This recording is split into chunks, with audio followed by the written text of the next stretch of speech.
All right, so hello everyone, welcome back to our podcast. I'm your host, Dino from High School NY. So we all know that New Zealand has always been a good option for studying abroad. So because of its world-class education system, so while studying there, you can be assured of a welcoming and friendly society with an excellent support system for international students. So today we have Sean with us. So Sean is currently pursuing his degree in New Zealand. He will be sharing the culture of his university and the interesting part of studying in New Zealand. Let's get started. Hello, Sean. Hello. Thank you for having me today. So I'm located in what we call Dunedin. So that's in the South Island of New Zealand. So I'm currently studying at the University of Otago, studying psychology and history. So currently I'm a third year student, so hoping to finish by next year. So I've been here for around 3 years already. So I know quite a bit about like the local culture nationally and locally. Okay, so how do you compare the education system in Malaysia and also New Zealand? Yeah, so from what I gather with all the experiences that I've heard about, in Malaysia, it's very much like cikgu, that system of like, you have to treat your elders with as much respect as possible. It's the same in New Zealand, but then it's much more casual. So we don't actually call our professors professor. We actually call them by their first name. It's much more welcoming in that regard. New Zealand, it's just very much so friendly in the regard that you can definitely make friends easy here. Well, specifically my university, since it's quite a tight campus, like it's big campus, but then like small, centered around the facilities. So you can almost see like 3 to 4 people a day that you know, and then it's just a nice community that you can develop here. Okay. So let's come back to the academic part. So how's the facilities will help you to become better as in academic part and non-academic part? Yeah, the academic side of the university, very prestigious, and like the professors usually have 20 to 30 years experience.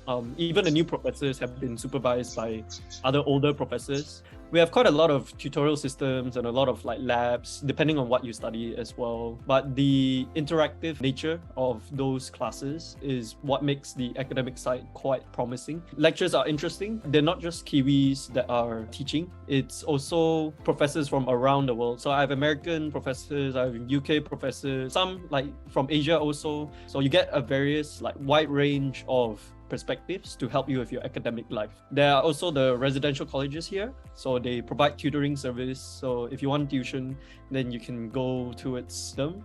There's a thing called peer assisted study session. So senior students would even come and help tutor and teach the younger students, like the first year students. So not only do you have the staff at the university doing very well to support you, you also have the students there who are willing to share their experience and tell them tips and advice on how you can get through this paper or this module. Everywhere you go, there's a lot of help. I think the one problem we face is actually, where do we go for help? Which one do we pick? Because there's so much. So for the non-academic side, we have quite a lot of activities here. If you're looking for a place where you want to discover yourself and get to know yourself on a deeper level, I think this is definitely one of the better places to go to. And I got to discover myself on a much deeper level because of that. Because here, even though there's a lot of activities, you get the time and space to be able to just know what you want to learn about yourself and develop yourself as a person. Obviously in Malaysia, the popular culture is let's go to the UK, let's go to the US, let's go to Australia. And they're very good countries as well. I chose New Zealand because I wanted something different. And it also gave off a vibe that was very much secluded from the rest of those mainstream universities. There's a lot of other things for the non-academic side, a lot of support services. So mental health is very popular here, very centered. So we are a very student-centric university compared to the rest of the New Zealand universities. The student voice, just amazing. As you have mentioned just now, there are a lot of interesting activities. Did you join any clubs or society while studying in New Zealand? What's the club about? So I joined specifically the Malaysian Student Association. That was last year. So I became the president of that club. But it was very cool because I didn't know we had such a strong Malaysian presence in New Zealand, but they created these productions. So Malam Malaysia is the most popular thing, where you get these traditional dances from all our cultures in Malaysia, and also you get acting opportunities. So I myself prefer to act and direct.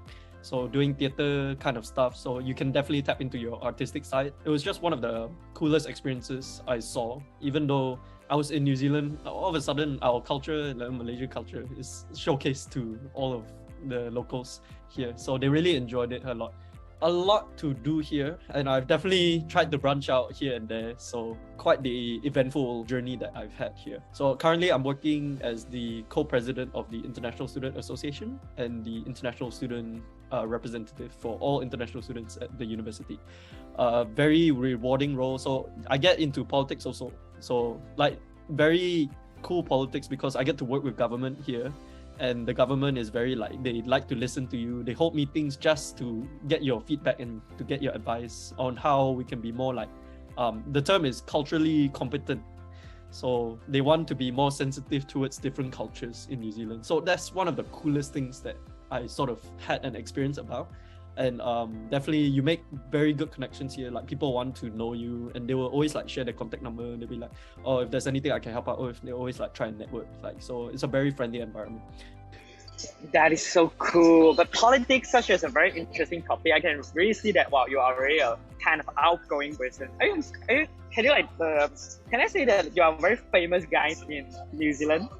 Paiseh. I wanna you want to be low profile but no.